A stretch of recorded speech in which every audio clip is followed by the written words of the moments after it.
अस्सलाम वालेकुम नाज़रीन, उम्मीद है आप सब लोग खैरियत से हैं। मैं हूं आपका मेज़बान जाज़िब और आप सबको खुशामदीद। सबसे पहले मेरे चैनल को सब्सक्राइब कीजिए, वीडियोस को लाइक एंड शेयर कीजिए और अपनी कीमती राय से मुझे आगाह कर सकते हैं कमेंट सेक्शन में। इसके साथ साथ आप मुझे फेसबुक और इंस्टा पे भी लाजमी फॉलो कीजिए। सो आज हम लोग एक कार यूज़र रिव्यू कर रहे हैं और हमारे पास है जी आज एक सुजुकी सिलेरियो।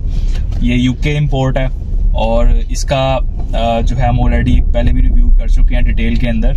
सो अभी इसका एक दोबारा रिव्यू करने का मेरा मकसद ये था कि आजकल जैसे आपको पता है फ्यूल प्राइजेस वगैरह जो चल रही हैं, सो उसमें ज़्यादातर जो लोग हैं वो कोशिश करेंगे एक मुनासिब बजट के अंदर उनको एक अच्छी फ्यूल इकोनॉमिकल गाड़ी मिल सके।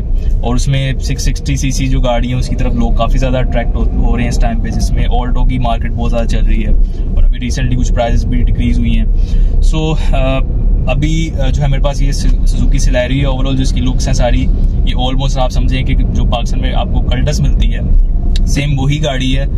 जस्ट इसमें कुछ थोड़ी बहुत फीचर्स का डिफरेंस आता है और इसके कुछ क्योंकि ये इम्पोर्टेड है तो बिल्ड क्वालिटी जो होती है वो भी इसकी जो लोकल आपकी कल्टस उससे काफ़ी बेहतर है। सो मेरे साथ हैं जी मिस्टर साद नदीम। और साद कैसे हैं आप? ठीक है अल्हम्दुलिल्लाह। अस्सलाम वालेकुम। वालेकुम सलाम। सो साद को आप पहले भी मेरे साथ देख चुके हैं इसी गाड़ी के साथ। इन्होंने एक इसका जो इनका अपना एक्सपीरियंस था इस गाड़ी के साथ वो सारा आपको डिटेल के अंदर बताया था और क्या इस गाड़ी के प्रोस थे कौन से, सारा कुछ पहले ही बता चुके हैं। और अभी दोबारा खैर इनके साथ मैं एक यूज़र रिव्यू कर रहा हूँ और उसमें जैसे मैंने आपको बताया कि फ्यूल इकोनॉमी इस गाड़ी की बहुत बेहतर है। सो साथ आप मुझे बताइएगा जो नई ऑडियंस अभी हमें देख रही है, सो उनके लिए आप मुझे थोड़ा सा बताएंगे इस गाड़ी के बारे में कि कौन सी गाड़ी है, मॉडल कौन सा है और कब से आपके पास ये गाड़ी है? ये सुजुकी सिलेरियो ये यूके की इम्पोर्ट है और अगर मैं स्पेसिफिकली इस गाड़ी की बात करूं तो ये ज़्यादा देर तक यूके की एक काउंटी है टॉन्टन, वहाँ पे ज़्यादातर चली है। और इसके साथ साथ ये जो मॉडल है ये है 2015 का। 2015 में इन्होंने ये गाड़ी लॉन्च की थी और आपको पता है as per the import policy of Pakistan आप 3 साल पुराना मॉडल आप इम्पोर्ट करवा सकते हैं। तो 2018 में 2017 की नंबर प्लेट इसको लगी हुई है। 2017 में पाकिस्तान आई थी तो और के बिल्कुल एंड पे और 2018 में हमने ये गाड़ी परचेज की थी which was a very good experience. Risk था लेकिन अल्लाह का शुक्र है कि दैट रिस्क पेड ऑफ, क्योंकि हम इसको कंपेयर कर रहे थे यहाँ की लोकल कार्स के साथ। उसके साथ साथ एक चैलेंज आता है कि यार अगर हम इसको परचेज करते हैं तो क्या इसकी हमें मेंटेनेंस का प्रॉब्लम आएगा, क्या होगा, ऑल दैट स्टफ। एक हम लोग मेंटेनेंस तो खैर वो आपकी जो लोकल कल्टस है ऑलमोस्ट सिमिलर सारी सिमिलर अवेलेबिलिटी का कोई मसला नहीं। हाँ, बिल्ड क्वालिटी इसकी डेफिनेटली उससे काफी मुनासिब है, बेहतर है। सो आपका जो मेन कंसर्न था उस टाइम पे लेने का वो फ्यूल इकोनॉमी थी या गाड़ी की मेंटेनेंस कॉस्ट वगैरह, ओवरऑल क्या आपका कंसर्न था उस टाइम? Fuel economy. ठीक है, fuel economy was the main concern. 2000 मेरे ख्याल से 18 में आपने 18 में जून 2018। ओके, उस टाइम पे तो मेरे ख्याल से फ्यूल प्राइस भी इतनी कोई ज्यादा नहीं थी, लेकिन अगर आप उस टाइम से अब के टाइम को कंपेयर करें तो अगर आप अभी लोगों को जो देख रहे हैं उनको अगर आप रिकमेंड करना चाहें, जो कि अगर आप 660 सीसी गाड़ी को भी देखें इस टाइम पे जो लोग परचेज खैर कर रहे हैं, लेकिन ऑप्शन आपके पास कोई नहीं है क्योंकि इम्पोर्टेड जो गाड़ियां आपकी 660 सीसी में वो आ भी अगर रही हैं तो आपको तकरीबन 3 मिलियन 4 मिलियन के बजट में मिल रही है। और ऑल्टो भी 660 सीसी आपको इस टाइम पे तकरीबन 2.5 to 3 मिलियन के बजट में मिलती है। बिल्कुल ऐसा। तो अभी एज ऑफ राइट नाउ जो ये गाड़ी है मेरे ख्याल से पाकिस्तान में तो खैर बहुत रेयर होगी, अभी इम्पोर्ट हो भी नहीं रही इसकी। सो अगर कोई गाड़ी लेना चाहे, अगर आप उसको रिकमेंड करें तो अभी आप करेंगे ये गाड़ी? 100% रिकमेंडेशन, 100%।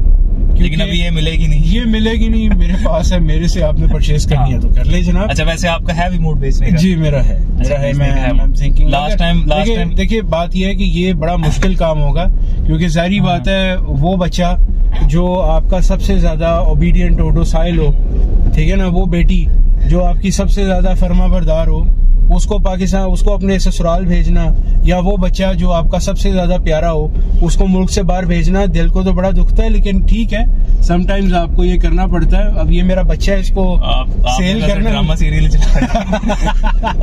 इसको सेल करना है। डेफिनेटली मेरा प्लान तो है इसको सेल करने का। लेकिन लास्ट टाइम जब मेरी आपके साथ रिव्यू मैंने किया था तब आपका नहीं, मेरा बिल्कुल प्लान नहीं था इसको आपने सेल करना है। बिल्कुल भी नहीं था। अब बस ये है कि I just wanted to update to a bigger car. सारी बात बोर भी कह सकते हैं। बस ये है कि अब मेरी फैमिली नीड ऐसी है कि मुझे बड़ी गाड़ी चाहिए, छोटी गाड़ी में गुजारा नहीं है भाई।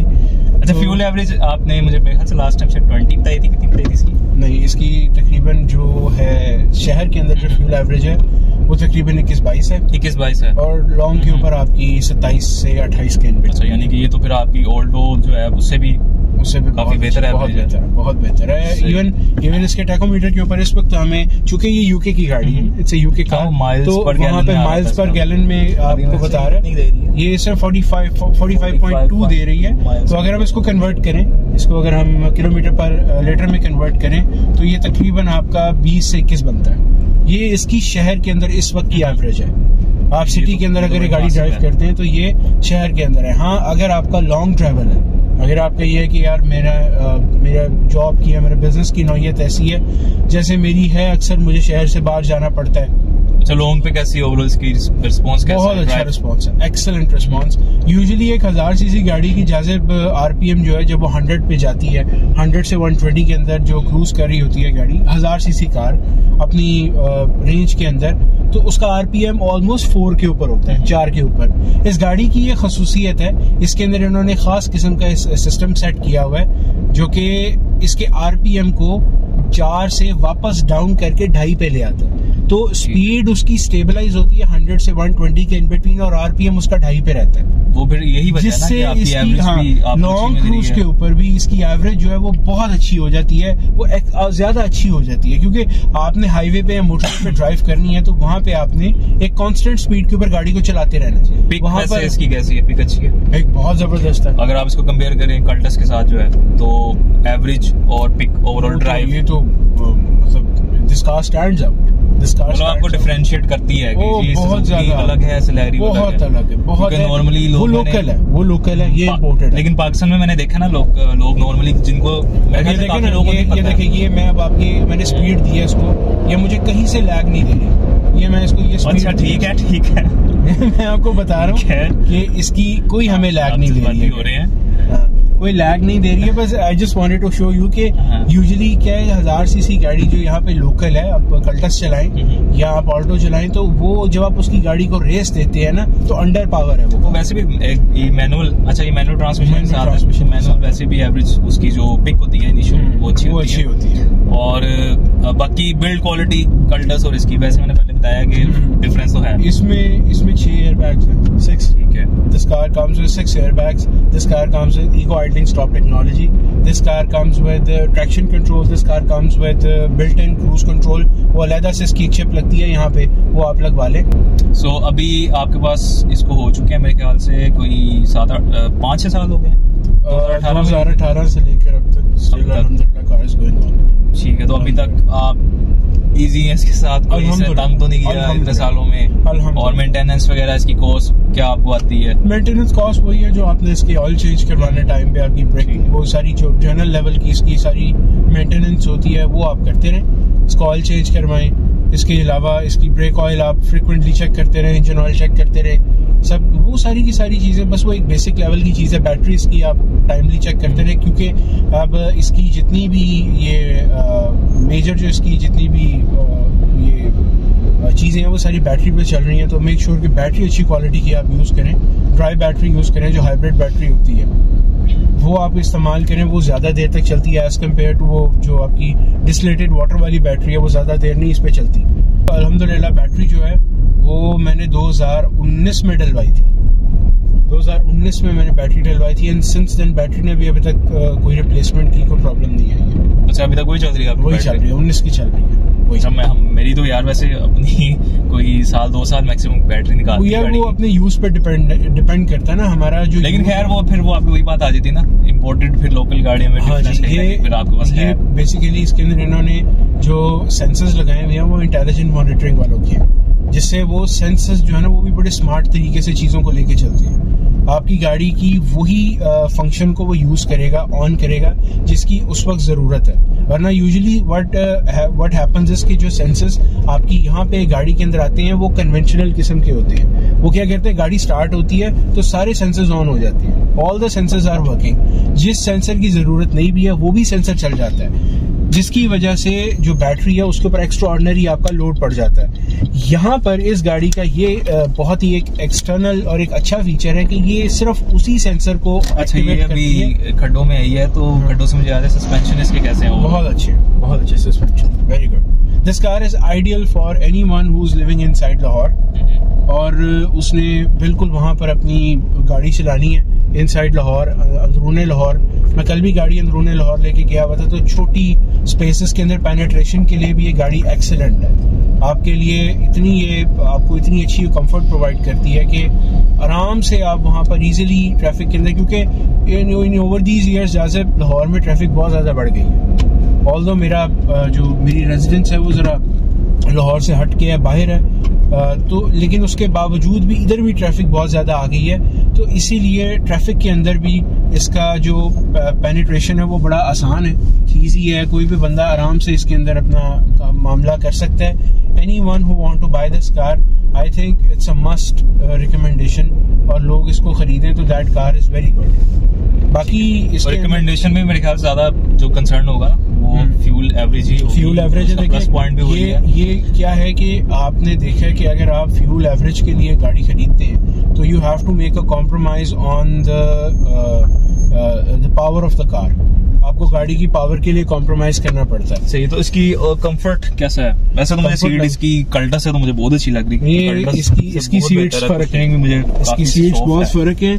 इसकी सीट्स जो हैं ये बेसिकली यूके से ही इम्पोर्ट होके आई है, तो उनके कंफर्ट लेवल के मुताबिक नहीं, वो खैर मुझे फील हो रहा है कल्टस और इसमें अच्छा खासा डिफरेंस है। देखिए पार्ट्स का इशू नहीं है। हाँ, पार्ट्स का कोई सेम पार्ट्स हैं जो कल्टस के आपके वही। Let me tell you a very interesting analysis. देखिए, कोई भी बंदा जब गाड़ी खरीदता है तो वो फ्यूल इकोनॉमी अगर उसने करनी है ना, तो उसने गाड़ी की पावर को कॉम्प्रोमाइज करना है। आपको फ्यूल इकोनॉमी और गाड़ी की पावर दोनों चीजें मिल रही हैं। You are getting both things at the same end. के जो 660 सीसी गाड़ी है ना, उसकी पावर को इंक्रीज करने के लिए मजबूरन उनको उसके साथ टर्बो मोटर लगवानी पड़ती है। टर्बो मोटर होती है, इसके साथ कोई जरूरत नहीं है। इसके साथ आपको उस चीज की कोई जरूरत नहीं है। For example, if you travelling taking this car to hill side, 660 CC गाड़ी जो है हिल साइड के ऊपर उसके इंजन पे बहुत प्रेशर। यस, बिल्कुल। यस, आई हैव बीन, और बड़े आराम से गाड़ी चढ़ जाती है, no problem at all, no issues.